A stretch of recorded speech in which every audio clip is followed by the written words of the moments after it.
ఇది సాధారణ ధనుస్సు కాదు, దేవాదిదేవుడైన శివుని పినాకం.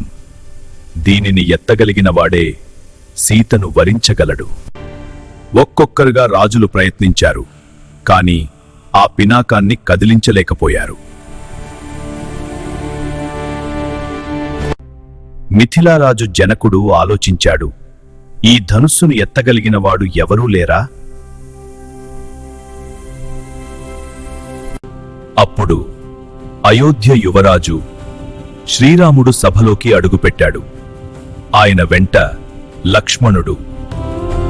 ఆ సమయాన సీతాదేవిపై నుండి చూసింది ఆమె హృదయం ఒక క్షణంలో నిలిచిపోయింది.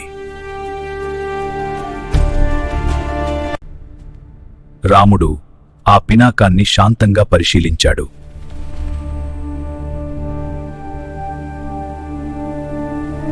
అతను ముందుకు అడుగు వేశాడు. సభ అంతా నిశ్శబ్దమైంది.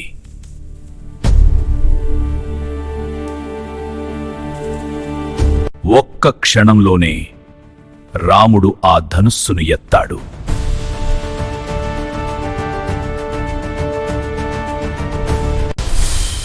అది విరిగింది. దైవ సంకేతంగా సభ అంతా మార్మోగింది.